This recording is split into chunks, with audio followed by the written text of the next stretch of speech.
尊敬的各位来宾，各位亲爱的朋友们，大家下午好！很高兴跟大家再次相聚在国图公开课的演播室，我们共同来参与中国传统艺术公开课书法课程的录制。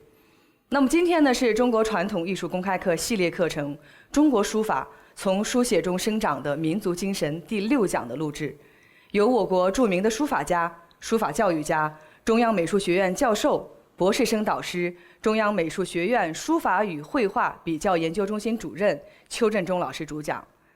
在上一讲课程的第5讲书法的神采和意境当中，邱老师为我们解读了什么是书法作品的神采和意境，我们又该如何学会去判断和欣赏书法作品的神采和意境。我们知道，在汉字的发展过程当中，一共产生了5种主要的书体，它们分别是篆书、隶书、草书、行书和楷书。每一种书体都有自己独特的特点，而它们共同形成了中国书法史缤纷繁复的局面。所以从今天第6讲的课程开始，邱老师将会用6、7、8、9一共4讲的篇幅，为我们全面地呈现中国书法史上这5种主要的书体和重要的书法作品。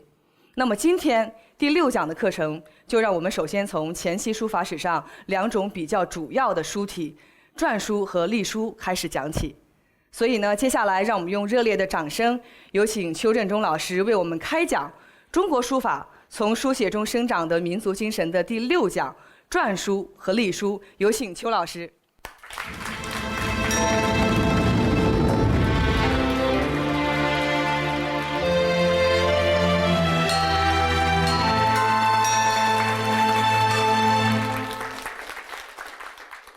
各位下午好。今天我们开始呢，进入对具体的书体的讲述。今天我们讲的是篆书和隶书。在一次这么简短的讲课中，要介绍2种古代的书体，实际是一件不容易的事情。下面就让我们来试着看一看，大家可能比较陌生的篆书和隶书，它到底有些什么样的特征？汉字在发展的过程中产生了5种主要的书体：篆书、隶书、草书、行书和楷书。大家注意，我叙述这5种字体的顺序跟大家一般的叙述方式不一样。一般都会把楷书放在前面，然后行书、草书放在后面。其实真正的中国的汉字的书体，它的演化的过程不是这样的。行书、草书和楷书，它实际上差不多同时的产生，很难截然画出一个时间的节点。事实上，楷书的成熟还比草书和行书要晚一些。这5种字体呢，每一种都有自己的特点，所以它们加在一起形成了书法史上非常繁复的局面。篆书和隶书是前期书法史上2种主要的书体，但是篆书里面包含很复杂的内容。从篆书的本意来说，它的意思是盘曲婉转，它与象形文字呢关系比较密切。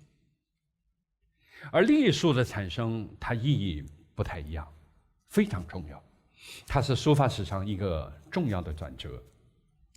篆书那种水体接续的文字呢，开始变得平直规整，然后加入了很多新的变化，以致影响到我们今天的书写。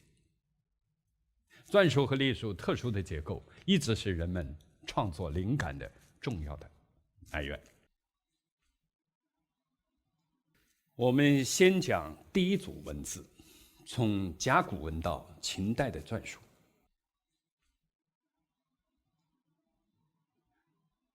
那篆书的本意呢，是特指缠绕盘曲的文字。我们在这里把它作为早期汉字的总称，它主要包括这样一些类型。第1组，甲骨文。甲骨文这个概念大家不是肯定不陌生，很多地方都有介绍，但是仔细的观察甲骨文，可能对我们来说还是一件陌生的事情。甲骨文的字体，第一个印象我们可能是有一定的次序感，平直的笔画非常的清晰。第二个印象大家恐怕就是不认识。这种对古代字体的这种不认识的这种畏惧，实际上妨碍了我们的对它的认识。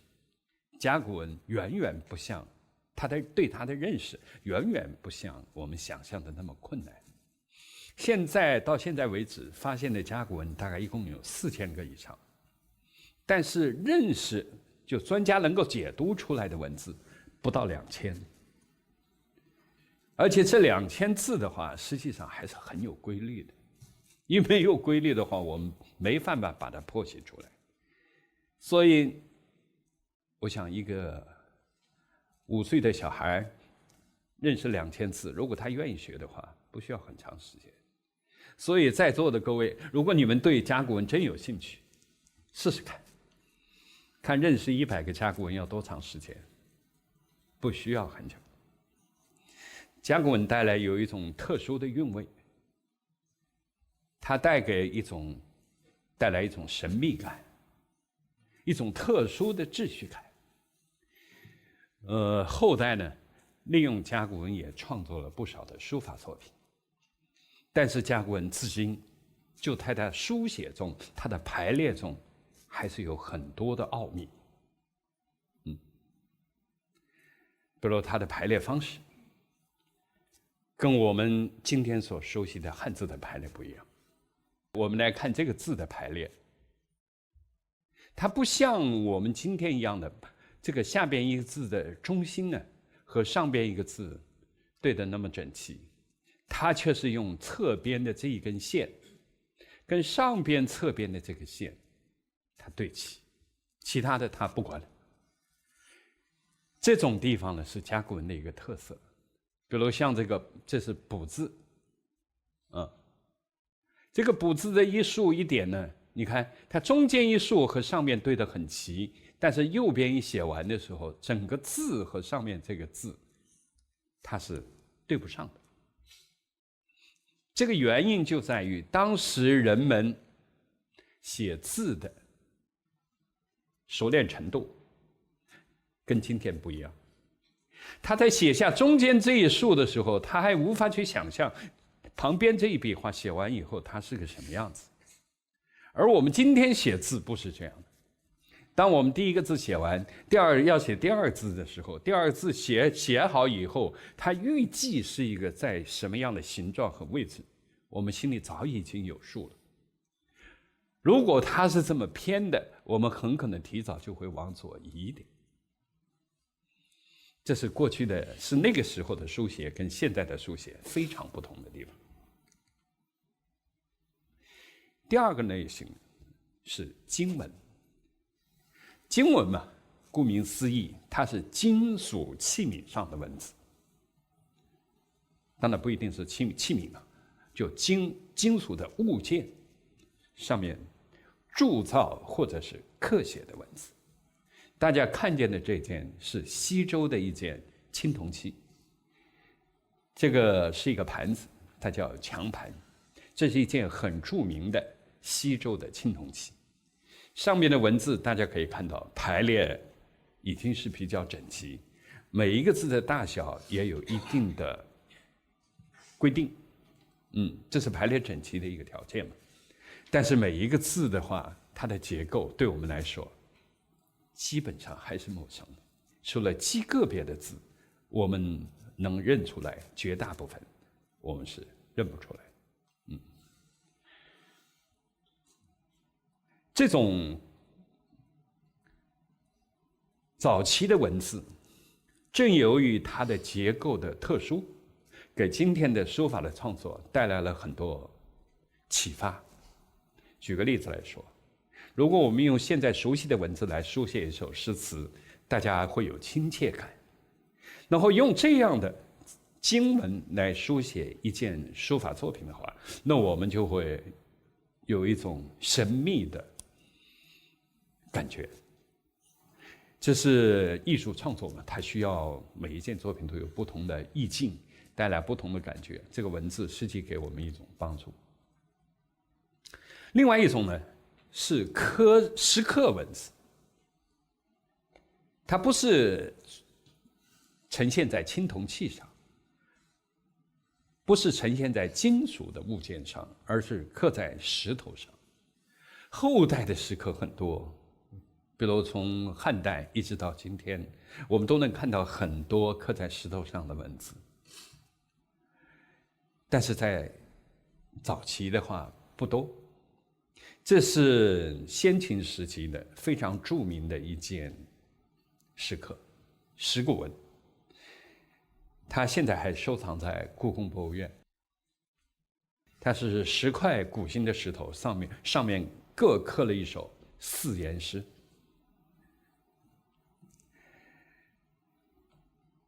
它和经文呢有相似的地方，从字体来说。这是先秦时期的墨迹，那个时候留下来的墨迹，到今天出土的已经不少。比如说战国的文字，我们今天已经能够见到比较多，但是这个是商代的文字，这就非常少，极少。这件陶片上有一个字，记事的事字。这件作品的意义就在于它的笔触非常的清晰，它清楚地告诉了我们当时用软笔头的笔来书写的文字，它的笔画形状是什么。这是一件非常珍贵的早期的书写的史料。我们可以看到它的笔画呢是有点像柳叶的形状，两头尖，中间比较粗。到底怎么写出来的？实际上我们只能去猜测。我用了2种方法来教一些小孩来书写这样形状的笔画。一组呢是用提按的方法，拿着毛笔下笔，然后往下按，然后再提起来。因为这是能够写出这种笔画的一种方式。这还有一种呢，拿着毛笔蘸了墨以后摆动，用摆动的方法来书写这样的笔画。2组比较的结果说明摆动的画呢比较容易写出这种形状。所以我们的推测，当时的书写实际上是一种接近摆动的方式，这点非常的重要。在书法史里，在书法教材里，一般都不谈到这一点。但是就是这种早期的摆动的写法，它后来经过发展，它一直延续到后来的楷书、行书、草书的写法。所以大家一定要记住这个陶片的笔画的形状。上面看的4种文字的，实际上包括铸造、刻制和书写3种方式。同一时期的文字呈现的方法不同，它们的风格就有较大的差异。特别是刚才我们看的这种毛笔书写的这个墨迹，跟刻制和铸造的文字风格是完全不同，笔画形状完全不同。早期书法与文字的发展关系密切，但是文字学和书法史不一样。在以前的书法史里，讲述文字演变的内容比较多，但是由于出土的这种文字书写的资料越来越多，人们的认识讨论也越来越多，这样的书法史，前期书法史的描述跟文字学它有一个明确的分工。书法史着重讨论的是书写活动、字迹的视觉特征与文化特征。今天我们选取几件作品作为线索，解说早期文字的主要特征。首先来看甲骨文，这是刚才那一件甲骨文的局部的图，这就非常的清晰了。第一点，它与现在文字的差距很大。前边我们已经说到，它带来的神秘感，一种独特的秩序，这是我们今天的文字里感受不到的。另外还说到那种衔接的情况，比如刚才我举的2个例子，一个是这个补字的连接，一个是这个字和上面的字的这个连接，它非常特殊。还有这个字的连接，你看，我们可以设想，它是假如是先写这一笔里边的哪一笔，很可能是左边这一笔。从这个具体的情况来看，它对准的是上面这个字的结束的地方。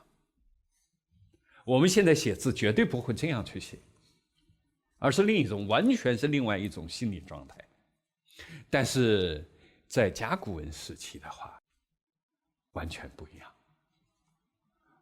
我们这里还可以看到这样的例子，你比如说这个字，很可能它是写这一竖，这一竖它对准的是上边的一竖。当我们慢慢把这个字写完，把右边再补充过来的时候，我们就发现这个字和上面这个字，它对的并不好，往右偏。原因是什么呢？就是因为人们在刻写这一部分的左边这一部分的时候，他没有预计到右边刻完以后，这个字的中心在什么位置。这样的偏向一侧的字，基本上都是由于这样的原因。因为那个时候的写字嘛，两部分合成一体的话，有时候它放在左边可以，有时候放在右边也可以，很自由。这个字就很有意思，他突然就把它这个下边的部分放在左边了。放在左边的原因，我们度测一下当时书写的心理，是不是由于当时书写的时候这一笔啊，跟这一笔不一样的地方呢？他对的没那么准，稍微往右偏了。写完以后的话，发现这边空了，干脆刻这边算了。这是当时书写的一个便利的情况，它很自由。这个是一个特别典型的例子。这个字的刻字的话呢，实际上我们可以理解成它这一笔开始的时候，它是尽量的对准上面这个字的终点，这也是一个方法。写完以后对着哪里他管不着。当我们这样来看整个的甲骨文的书写的时候，就会发现一种它很特殊的排列方式。我们把这个叫做奇异连接。奇异连接是甲骨文特有的，但是现代人在书写甲骨文的时候呢，基本上就是把它对得很齐。奇异连接基本上在现代人写的甲骨文里完全消失。所以我们总会觉得，哎呀，现代人虽然写甲骨文，但是神秘感好像缺那么一点儿。很大程度上就是由于对它的形式里面的结构的这一部分一些细节缺少关注。我们再来看下一件作品。这件作品的话叫闪示盘，非常著名的一件西周的青铜器。它跟其他的作品比起来，它的风格比较粗犷。这件作品还引出一个非常有意思的问题。当然，这里边大致的有一个排列，因为青铜器制造的时候，它有好多种方式，有的是做好一块一块的字模，然后拼接起来的。有的是就是一件作品，它不停的来刻制它的模板，是一大片。有几种方式。从这一件作品里呢，我们可以发现一个东西。我们是这样提出问题：比如这是一个闪示盘呢，这是它的大致上是1/4吧，总的字数比较多的。这个“闪”字呢，它有很多个，很多个重复的，大概有6、7个。当我们把这6、7个散字排列在一起的时候，就发现非常有意思。这些散字看起来都非常不一样，非常不一样。这跟后来的书写也完全不同。比如后来我们写过的颜真卿的楷书，或者欧阳询的楷书，把他们的字帖里的这种相同的字排列出来的时候，你就会发现几乎一样。但是这种早期的文字，你把它排列出来，非常不一样。我们的问题是，原因是什么？原因是什么？这个原因可以推导的第一点就是，书写的控制笔画、控制结构的心态、心理完全不一样。后代写的，比如九成宫，我写到这个宫字，再写一个宫字的时候，下次又碰到这个宫字的时候，我对宫字的结构的印象控制了我来重现这个宫字，对不对？是一种重现。如果我们练过字的，我们也知道，到我们要写一首诗的时候，你字帖里练过的那个字，你就会重现出来。你要竭力的把它写像，这就是后来的人书写的心理。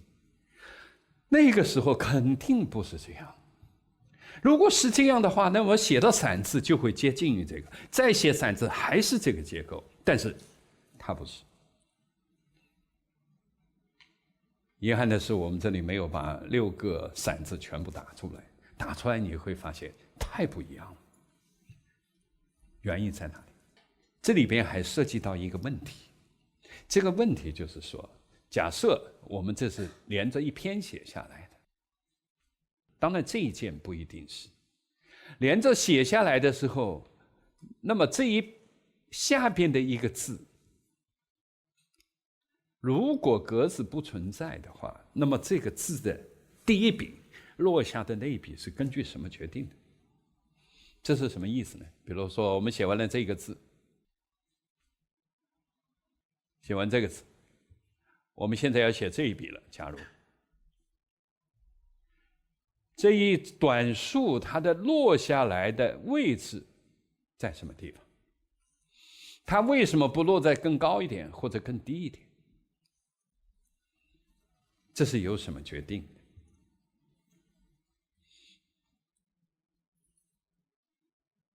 它很可能是由于它这个落笔的这个距离啊，跟这个已经完成的结构的某一部分，举个例子来说，它很可能跟这一段的距离，跟这个的距离有一种关系，它就这么落下来了。否则它就是随意落，这是不可能的。它一定有某种东西在冥冥中暗示着它。这样的话，我们来理解散字为什么写的不一样，就很有意思了。当我们来分析这个散字的时候，这样说吧，写完这一些笔画以后，写完这一笔画以后，假设我们再写这一笔的话，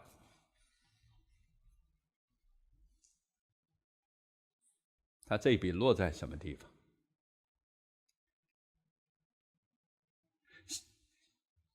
它实际上还是由于跟周围的一种结构有关系。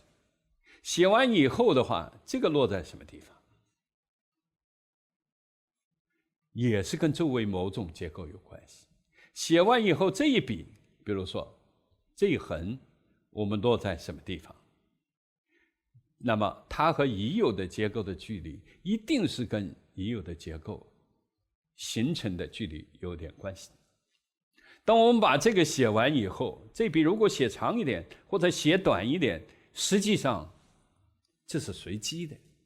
当这种情况决定出现以后的话，它就会这种距离，比如我们就写短一点或写长一点，它就会影响这些部分的距离，这个距离的话就会决定下面的部分的书写方式。所以它每一笔，换句话说，它每一笔都是随机的。随机的一笔又决定了下一笔的位置，就是落笔的位置。这写完以后又决定了下一笔，这么一笔一笔的随机，就注定了这个结构它是随机的。但是由于他所有的书写的都是根据这个原则来做，所以他比如写了6个散字，他风格非常的统一，结构很不像，风格很统一，这就是这个时期的重要的特点。这件事情非常的重要，为什么呢？这跟我们今天写字有关系。当我们今天去临一个字帖的时候，实际上你是竭尽全力要把它写像那个结构，并且竭尽全力把它记下来。我们在后来用到它的时候，你是竭尽全力来回忆这个字。那个时代没有这种负担。一个真正的优秀的写手，今天的就和那个时候的书写者很相似。每一笔都是随机的，到最后它成为一个很统一的风格，写出来根本不像米芾，也不像颜真卿，但是里边包含着所有的精彩的原则。好，这个我们到以后书写的时候，我们再回到这个问题。看第4件作品《忆山碑》，这是一件有代表性的小篆的作品。历史走到了秦始皇统一中国的时代，他也下决心要把当时战国时期混乱的这个不规范的文字来一次整理，于是就有了小篆的出现。小篆实际上不是平时运用的文字，只是它用来刻碑、刻一些重要的文件的时候，在特殊的场合应用的文字。当时的文字是什么样子？等一下我们可以看到，就是日常应用的文字。等一下我们看到秦代的手写体。这件作品的话是一个翻刻的作品，原作已经不在，但是它基本上保持了秦代的小篆的面貌，笔画均匀，结构匀称，排列整齐。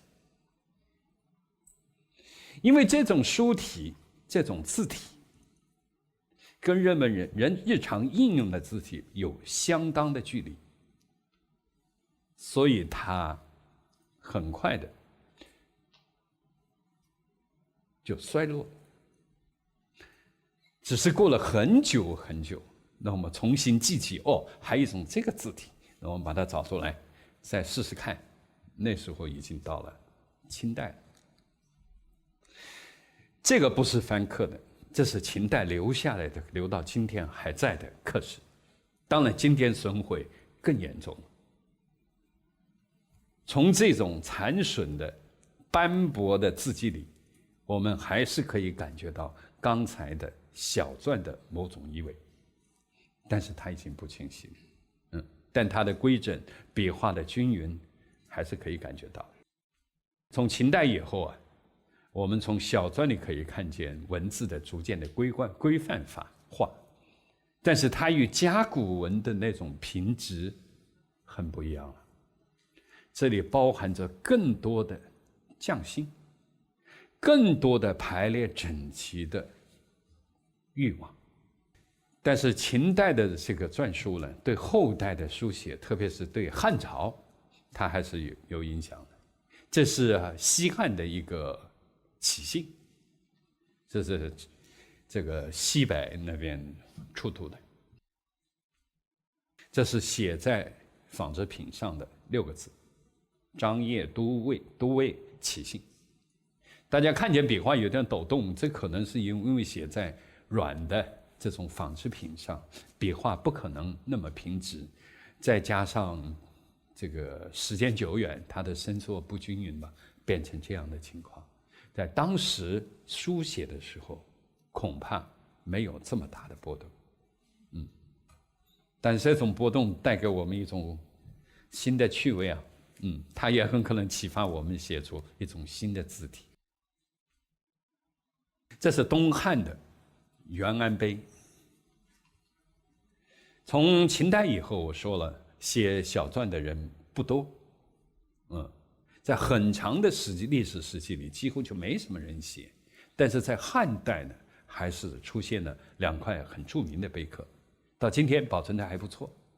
这一块，另外一个元昶碑，它残损比较严重，这个元安碑的保存就比较好。我们看到这个可以看出它跟秦代的小篆的关系，但是在圆转和个人风格上有一些变化。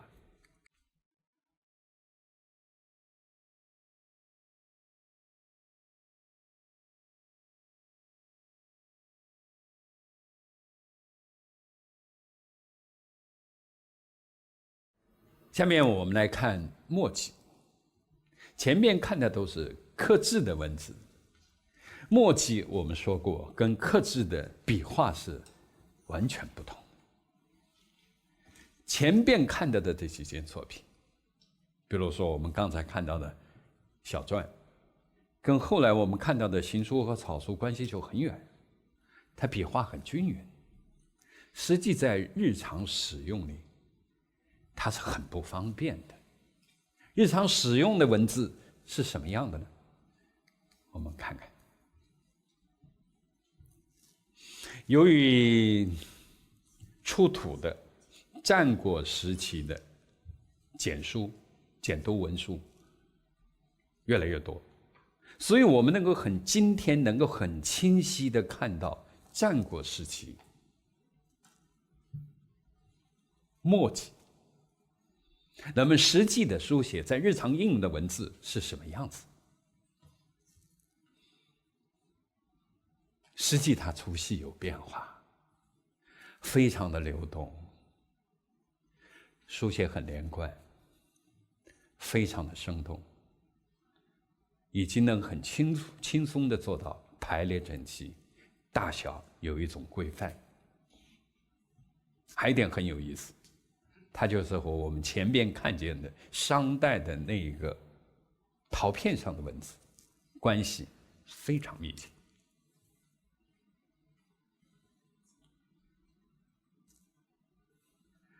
它可能有点区别的地方呢，它可能下笔的时候按得稍微重一些，但是那种摆动，那结束时候的那种间隙，那种飘逸，跟商代的陶片关系很密切。我们已经感觉到它的流畅、熟练、匀称。另外还有一点，它的弧线特别明显，有一些线条接近于直线，比如说这样的。但是仔细看的话，里边它有隐隐约约的波动，而且这种平直的线，这种像上边这一根比较平直的线，在整个的书写里很少很少，是一种极为特殊的情况。这是什么原因呢？这就是当我们拿着一个毛笔来书写的时候，要写出一个真正平直的线，你要很小心的去控制。如果随写的话，一定是弧线，或者有一点弧度的线，这一点很重要。因为当大量的平行线、很规整的线一条一条的呈现在我们面前的时候，实际上书写已经进入了一个新的阶段。在这个阶段，弧线是绝对的主导。好，这个是秦代的简牍。这一片已经不是简了，简是一支一支的，这个应该是牍，是一片一片的，上面能够写几行文字。但这一片写得特别好，特别有代表性，所以我选用了这个图版。这里边我们可以说到2点。第一点呢，现代书写的许多要素在那个时候就已经出现，这是人们怎么都想不到的。比如说，这些字里边的一些平行的笔画，你看，这是平行的笔画吧？这样的也是平行的笔画，这样的也有平行，但是平行里边还有一点点的变动。你看，逐渐的变动，我把它叫做什么呢？平行渐变，这是我的命名。因为严格的平行，它在我们的书写里，就是手写体里不多，很重要，但不多。为什么会出现这个情况呢？就是因为我们书写，当它熟练以后的话，我们写一个方向的笔画，实际上是有一种习惯，有一种惯性。比如我们写横画，你写得很熟练的时候，它的角度大致是相似。当连续的横画出现的时候，它就会平行或者接近于平行。当这种平行它是逐渐的改变它的倾斜度的时候，我们把它叫做平行渐变。平行渐变很重要，它是一种熟练书写、自然书写的必然出现的现象。而这种平行和渐变，在里耶的勤俭和勤读里，已经是非常的清晰。这就是说，我们后代书写的很多元素，实际在那个时候就已经比较成熟了。这个事情很有意思。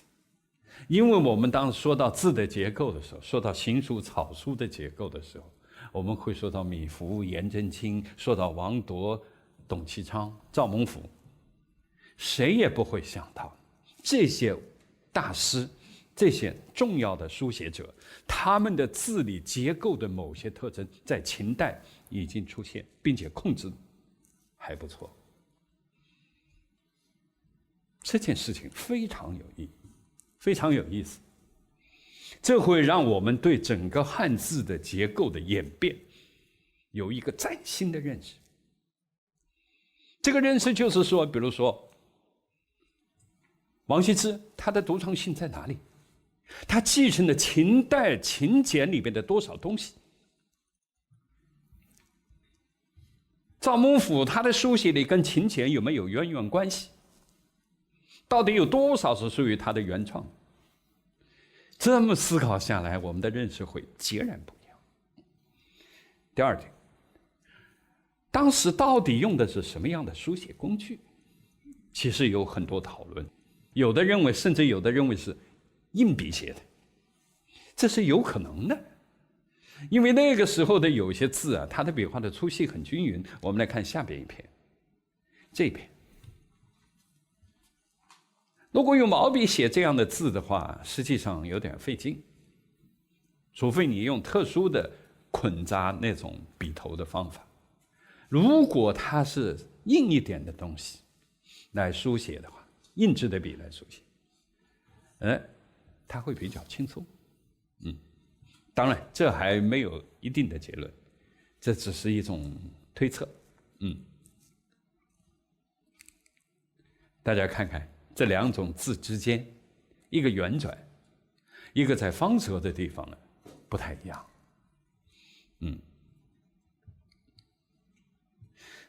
现在我们来看汉代的字，当这4片木简，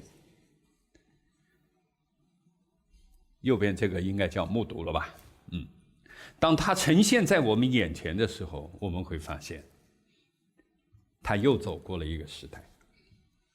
这个时代的特点就是很明显，这个笔画之间它的粗细有了几次变化，不是那么简单的一个粗细程度，或者是一个粗细一次的逐渐的变化，而是有几度的变化。比如说典型的横画，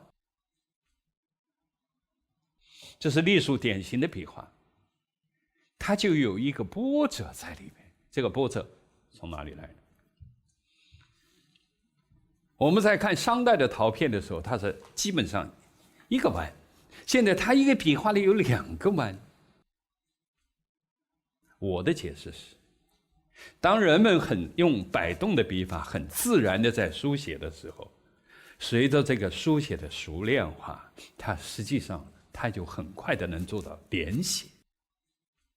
再熟练的话，它分开的笔画它也有一种连写的要求。大家注意，跟今天的书写完全不一样。当它连写的时候的话，你看，它是一个写的是动作的过程是一个 S 型。当它向这边向往上弯的时候，它带过来再写下一横的时候，它就很方便。大家注意，当第一个 S 型它写的时候是一横，我们要再写第2个 S 型的时候，它连着写第2个、第3个、第4个，可以一直写下去。书也是这样的，我把这个叫做连续摆动。连续摆动就必然要产生这种波浪形的笔画。大家注意，这是一个非常重要的推论，而且有这么多这个书籍来作为证明。大家会注意到，这里边还有一些看起来很平直的笔画，特别是这个甲字下边的2横。但是我要提醒大家的是，大家注意第1横，它虽然波动不明显，但这是非常明显的一个波浪形的笔画。当我们目光移到第二横的时候，你就会发现这个波浪的幅度减小了，但波浪仍然存在。到第3横的波浪又逐渐的升起来。当我们这样去分析汉代的汉简里面的每一个笔画，包括它的竖画，你就发现它所有的笔画，即使是看起来非常平直的笔画，它都包含一种波动，这就很有意思了。换一句话说，在汉简时期，也就是隶书时期，整个的书写就是一个连接不断的波浪形的运动，包括竖，包括横，包括撇，包括捺，就是这么一个动作，它完成它的书写。用这个去检验那个时期的默契，非常准确。这里面就带来了一个很有意思的东西，所有的书里的解释，这个隶书为什么出现一个那么大的尾巴？你像蚕头燕尾，为什么出现一个燕尾？很多地方的解释都是因为篆书变成隶书了，它美观上有损失，所以它把尾巴搞大一点，弥补那个美学上的损失，这是错误的。实际上，它是为了书写的方便。为了连续，它是不停的摆动，不管怎么不停的摆动。为了书写方便，我必须这样带上，这样下来，这就有个弹性，有个势，有个力量，继续在这个地方把它飘出来，马上写下一笔，特别流畅，特别方便。这就是我们对隶书产生的一种解释。当我们用这种对隶书的理解去观察汉简，观察汉代的所有书写，并且来理解，以这个方式来理解后代的各种书写的时候，你就会发现非常顺畅，比较准确，写起来很方便。你要用我们今天学到的方法，比如说把这个一点搞好，一横搞好，哎呀，中间不管，再来完成这一横的结束的地方。你用这种方法写隶书、写草书、写行书，彻底的不是那么回事情。当然，我们讲到新草书，还会回到这个问题上。好，所以大家讲到汉简的时候，注意2点，极为重要。第一点，隶书在书写的时候是笔锋，它是连续控制的。因为很多文章里都谈到利益，隶书的利，意思的意，利益。什么这个字里怎么才叫有利益？这是郭沫若跟这个高二世他们在进行南亭论辩的时候，60年代非常重要的一个概念，就这个字有没有利益。但是我查阅了文献，大家对利益都没有说清楚。我对利益有个很简单的解释，就是对笔锋从开始书写到结束的时候的连续不断的控制，这个叫利益。这是第一点。第二点就是我刚才讲的那个隶书中燕尾的由来，它是连续摆动的必然的结果，不是弥补什么美学上的损失，而是为了书写的快捷和方便带来的必然的一个点化的变化。就2点。然后接下来我们再看汉碑的时候，我们就可以明白一件事情：汉碑在相当程度上不是那个时候日常书写的产物。那我们当然知道汉碑，我们如果到山东，我们就看一下汉碑，那就知道那么大的一个制作，在当时非常不容易了。又为了重要的事情，非常慎重，花了很多钱和人力，我们来刻一块这样的碑。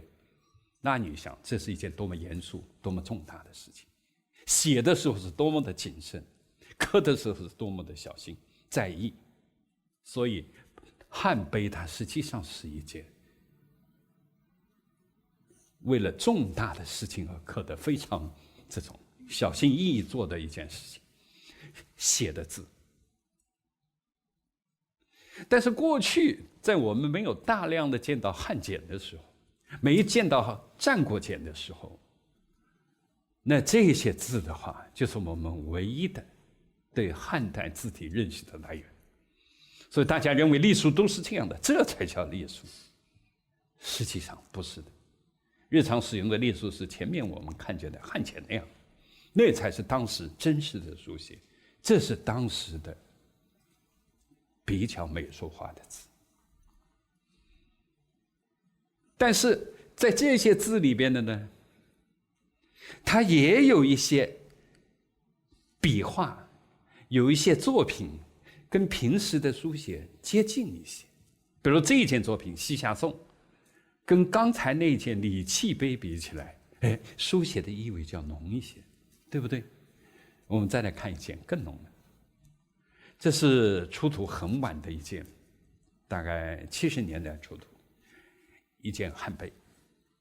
因为长期的埋在土里嘛，所以它的保存的比较好，字看得很清晰。这个碑的特点就是说，它大量的笔画和汉简里边的书写的方式很接近，这是很少的汉碑里边跟汉简接近的作品之一。我希望大家从过去的那种习惯性的观念里能转变过来，就是说把汉代的简书汉简刻印在我们的脑海里，作为那几百年间和那一段历史时期书写的日常状态。在这个基础上，我们再来临写，来认识、欣赏我们的汉碑。隶书经过了在汉代以后，经过了有几个时期是比较繁荣的，其中一个时期是唐代的唐玄宗的时期。那个时期出现了一些隶书的碑刻，但是写法跟汉代已经彻底不一样了，掺杂了唐代的楷书的味道，这里我们就不介绍。但到了清代的时候呢，隶书有一个非常繁荣的时期。这个时期的隶书，那些大家各具面目，他们主要学习的是汉代碑刻，因为他们不像我们没有看到这么多汉简的机会，但是他们在学习汉代汉碑的基础上写出了自己新的风格。这里我选了3个人，第一个是金农。金农是一位重要的画家，书法也很出色，特别有个性。你看，他把横线变粗，竖线变细。其实隶书到后来写成是一个扁形的字体，它偏宽。当你把横线一加粗的话，它中间的缝隙就很小了，而且竖和横空间和笔触之间，它都有产生了自己的张力。但是同时呢，它又不把所有的字都压缩成同等的大小，排列整齐，但是大小又很有变化。这是金农很出色的地方。今天还有人在学习他的字体，当然这个原唱是属于金农的啦。邓师儒，谈到清代的隶书，邓师儒是一个重要的人物，一般都认为他带动了清代的篆书和隶书的中兴。但实际上，金农比他时间要早，前面还有郑朴。他当然是一个很重要的人，是因为他很大的精力放在隶书和篆书上，留下的作品也比较多。而且他的作品里，你看他现在写的是墨迹，跟我们刚才看见的汉简那完全不是一回事，跟汉碑比较接近，但是它里边做出了书写的味道，这是他很重要的贡献。学习汉碑，当然不是有意的避开汉简，他没有机会见到汉简，然后从汉碑出发而写出了他们理解的清代人理解的书写意味，这很不容易，这是他的重要的贡献，而且笔触凝重。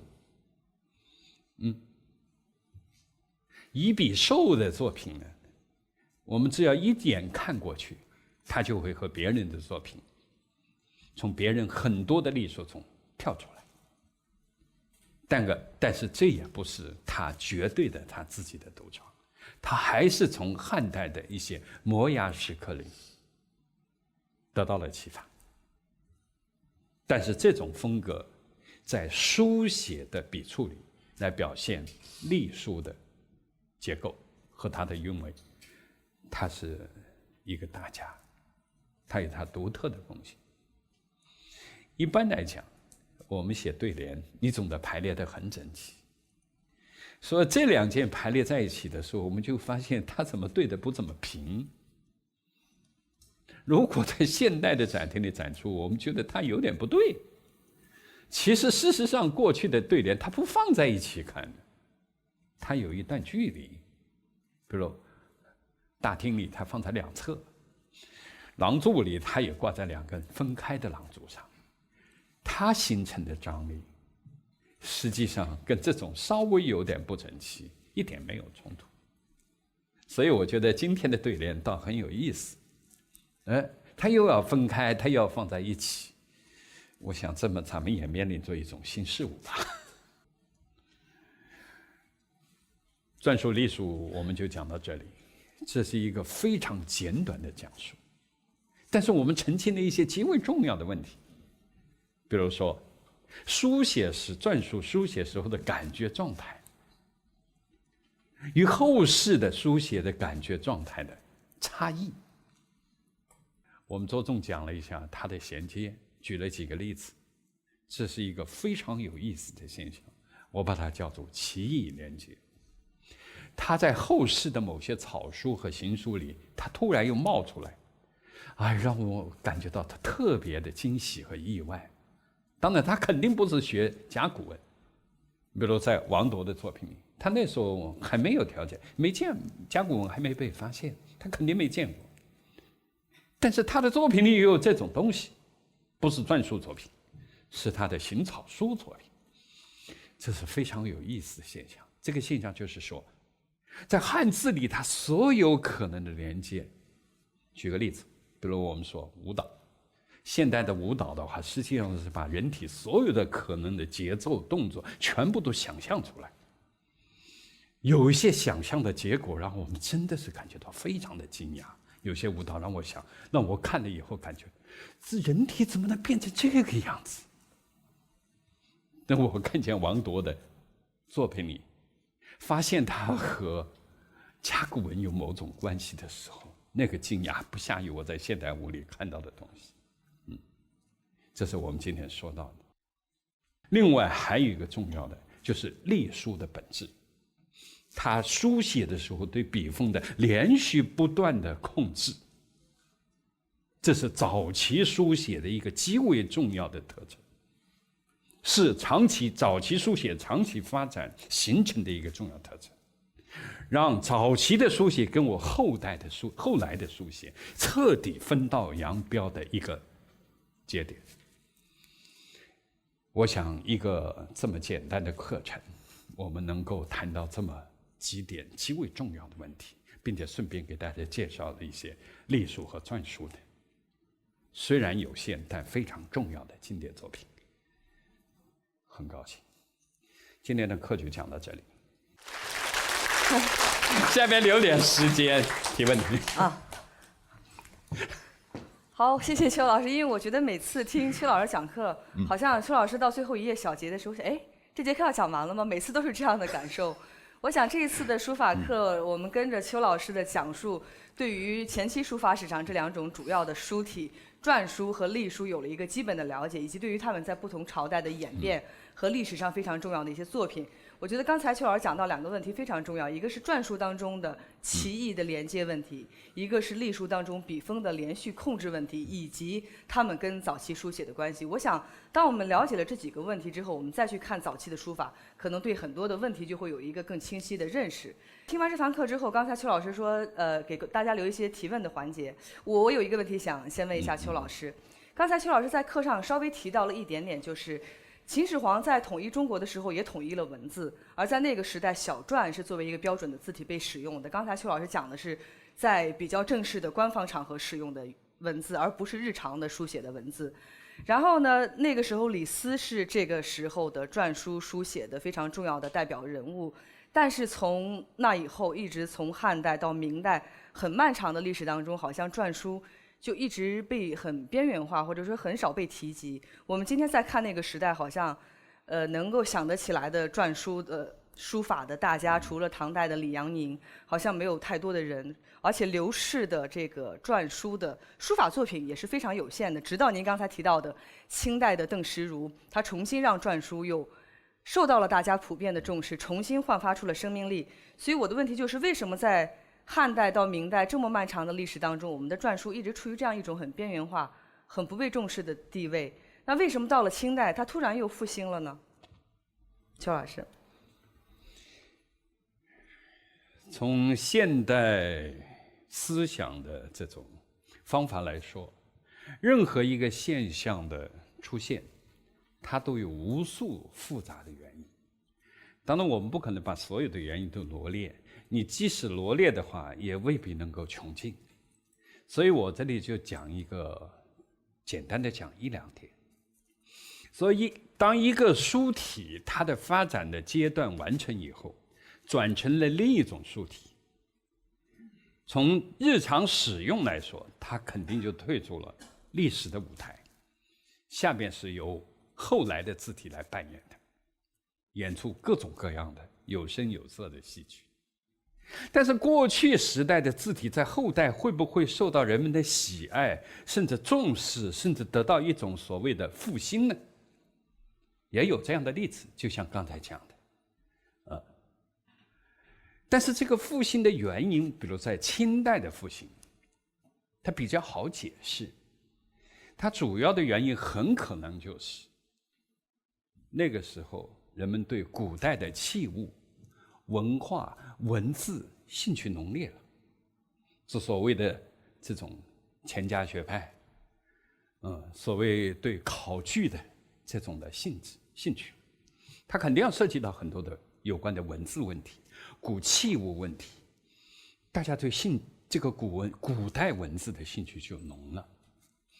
一浓的话，大家就会关注，关注的话，就会有人用功来在这方面下功夫。下功夫，你创造这诗词作品，有兴趣大家会悬挂，这样的慢慢就煽动了一种风气。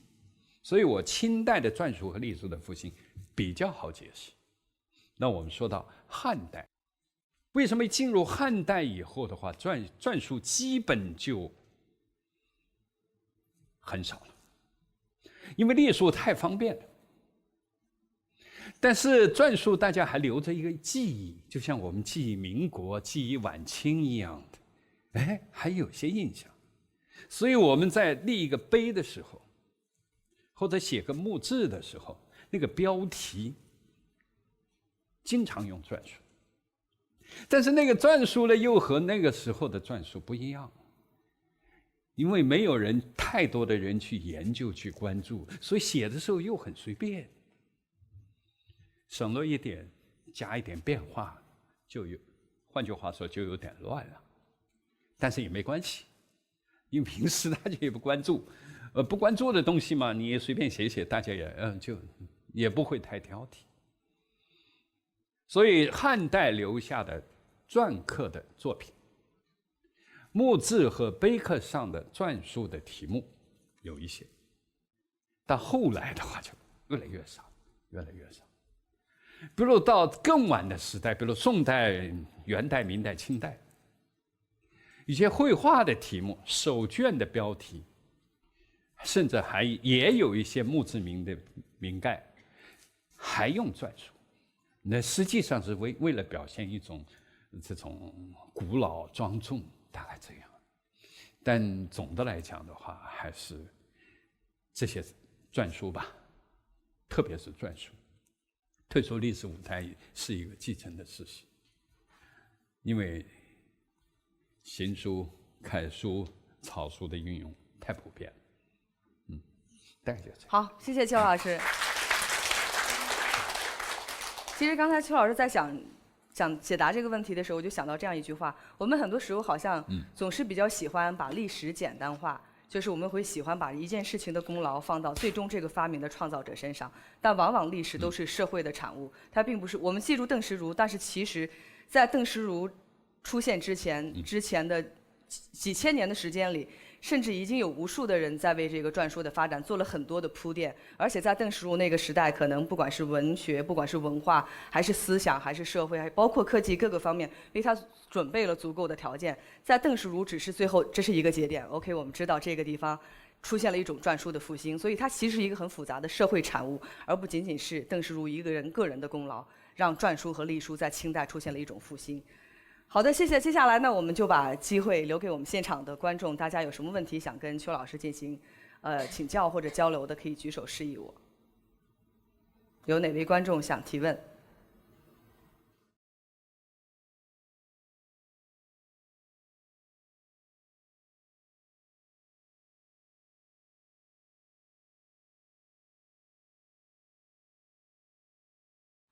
我刚才看到有讲，就是老师一直在强调汉简。我平时看的多半我们在学隶书的时候都是学的是汉碑，但是汉简是很少看到的。而且老师也强调了汉简很美，然后写起来很流畅。那是不是代表说我们接下来在学隶书的时候呢，是可以用汉简来去写隶书呢？你说到这个，你们学隶书主要的还是学汉碑，这实际上反映了很多很长时期、漫长时期以来人们对隶书的认识，一直到今天还是这样，这是过去的影响。至于把隶书放在整个的自然书写或日常书写的体系里来认识，那汉碑是不行，一定是汉简，对不对？这个是很清楚的事实。但是对汉简的研究、书写的还原，对它书写的理解，并且把它放到整个的书法训练体系来安排一个适当的位置，这是需要思考和教学实践的。我在我的教学里已经做了很多年了，隶书是一个极端重要的环节。举一个例子，我在中央美院，我刚去的时候做了一个讲座，我说3个月里可以学会写草书。那大家都说这怎么可能呢？因为在这个习惯的观念里，草书是一个极端神秘的东西。但是事实我在说，在美院教书法专业的草书，我是主要教草书的，课程只有4周，不到3个月，从执笔开始，一直到最后临写狂草怀素的自序，或者是他的大草千字文，4周。当然不是每个人都能做得很好，这大家学习这个是有一个接受的问题嘛哈，就是比较认真的并且用心去做的学生，可以做得很好，不是说创作临摹没问题，而其中汉简就非常重要。简单的程序我可以说一下，开始是执笔线条练习，练习完了以后，接着就写小篆，你平动嘛，这个平行线最简单。写完以后就练摆动线条，摆动线条的话，不到1周吧，大概这些加在一起也就1周吧，就可以开始练汉简。摆动做好以后就连续摆动，连续摆动就可以临摹汉简。一段短时间临摹之后，接下来就写书谱，就这样。书谱完了以后，就临怀素自序，4周课程就结束了。所以你们看到汉简在里边是一个非常重要的环节。当我们把今天的讲述把那些手写字体的发展排列在一起的时候，我们也可以感觉到，它整个是一个连续不断的发展的过程。汉简就占据其中非常重要的一段，大概就这样。好，谢谢邱老师。还有哪位观众有问题想提问的？大家请举手。邱老师你好，我想问您，就是您最早提出这个书写与日常问题，书写的日常问题，能否为我们讲讲这个日常书写对当代书写的意义是什么？日常书写，谢谢。我明白。实际刚才我的回答的话，在相当程度上就回答了你的问题。你这个问题当然可以说对创作有什么意义，对一个初学的人有什么意义，我们可以把它扩展到更大的范围。其实我想说的是，首先我们是弄明白整个中国的书写它是怎么发生的，怎么一步一步演进的，怎么复杂化，怎么演变到一个关节点，怎么演变到我们今天用这个方法来书写。把这个搞清楚以后的话，你想我们的训练，我们的创作是不是学习更合理？我们就可以从整个书法真正的书写的一个连续的长河里，选择出那些最核心的、最必不可少的技法，设计一个训练方式，让一个学习者来掌握。以前学习书法我们要多久啊？以前学习书法练个10年8年，你甚至都没有入门，这样的情况太多了。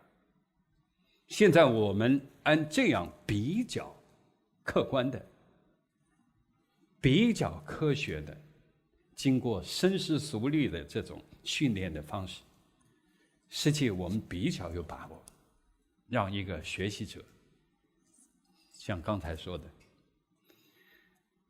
3个月，或者稍长一点，或者稍短一点，让他真正的站在书法的门口，而不是过了10年还在外面。好，谢谢邱老师。我们再给现场的观众留一个问题。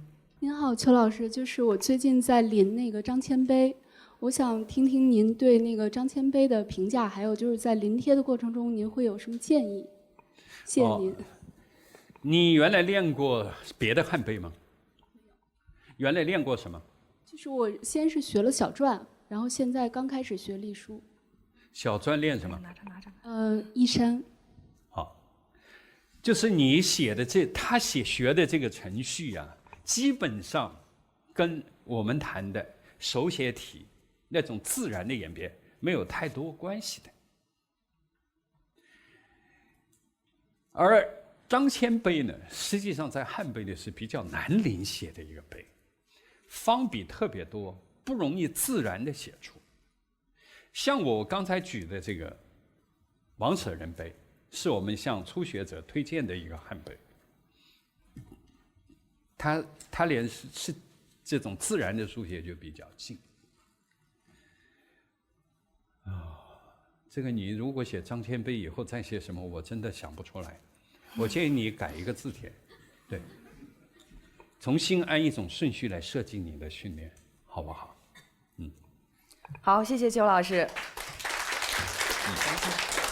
好，我们刚才还有一位观众举手，我们把这个机会，最后一个机会再留给这个观众啊。你好，邱老师，就是我最近自己在研究一个方向，就是北齐的刻经。然后我家是邯郸人，然后那儿的就是从小见的就是北齐刻经比较多。然后我想问一下您，这个适不适合就是长期来临写，或者说是对日后就提高你书法的一个那种高古啊，或者什么奇绝那种感觉有没有效果？高古的实际上是一种风格的追求，对一个初学者来说的话，我觉得首先是基础训练，风格还是后来的事情。不管你以后的兴趣是什么，比如狂草，对不对？我或者是张骞碑。实际关于你的问题，我还想补充几句。当你的是以把这个作为目的的时候，你前边要做很多准备。比如说，你现在在练过滑冰没有？短道速滑没有？假如你练过，我说我要去参加世界比赛，那我们会觉得你还是做点准备比较好，是不是这个意思啊？你先学会滑冰，学会怎么找一个教练，然后启蒙，然后到中级的班去学习，最后有希望看能不能争取进入专业队，是这个程序。追求风格是不是也有一个这样的过程？比如刚才这位女士，你问的张骞碑，我已经回答完了。实际我想补充一点的就是说，假如你按你现在的这个程序走下去的话，你完全就是自然书写之外的一个思路，跟这一条思路基本没关系的，从那里去走。这一条思路我能建议什么呢？让你重新回到这个来，还是把这里边补充一些进去？我想都很难。对，所以我想我们学习的话，一定有一个从无到有，从简单到逐渐的复杂，到最后掌握最复杂的技巧的这样的过程。不论我们学钢琴、学小提琴、学滑冰、滑雪、打乒乓球，是不是都应该有一个这样的过程？比如说你打乒乓球，哎呀，那个国家队队员那叫王什么？我喜欢他的动作，这我们很容易的，那我就学他的那种扣球的那种凶猛、那种反应的迅捷，这恐怕不行呢。直接学张骞碑可能就有点这个意思。好，讲完了。好，谢谢邱老师。我再补充一句，我怎么这么多补充？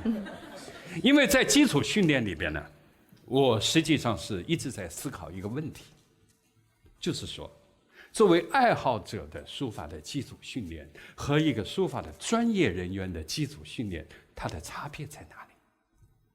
在座的很多人，我估计你们都练过几天书法，也许现在还在学习。但是这是不是一种能通向高水平书写的训练？就像打乒乓球一样，不管你在什么体校或什么学习班学习，让你的小孩或者你们自己学习，那个教练一定要从起步的时候，那个教练他必须接过正规的专业训练。但是书法的专业训练有一个困难在什么地方呢？全国现在有100多个专业院校，有100多个院校有书法专业，我不知道有几个院校的它是有一种合理的训练体系或程序。我真没把握，一点把握都没有。我非常希望我有一个机会能够说出爱好者的训练、专业的训练，能够通向真正的成就的训练，他们的差异在哪里？我也编了一些最初步的入门的书，比如大家都知道的《愉快的书法》，可能有的人知道。人们就会有时候会问：你在大学教书法专业的，带博士生，为什么对小孩初学你这么关心？这本书编了几年，24个练习，编了很长时间。为什么？我就觉得一个人哪怕你最开始就写5天字，我要让你获最珍贵的教育，以后呢一辈子再不拿毛笔，你这5天很关键。就让一个初学的人，包括小孩，他不写没关系，他继续写下去的时候，这就是他非常重要的一个起点。明白我说的意思了吧？这个起点太重要了。好，那么今天就讲了。好，谢谢谢王老师。我想因为时间的关系，我们现场观众的提问也到此结束。那么今天呢，到现在为止，我们第6讲的课程就基本录制结束了。在第7讲的课程当中，邱老师将会为我们讲解草书，所以让我们共同期待下一次课程的到来。谢谢大家，再见。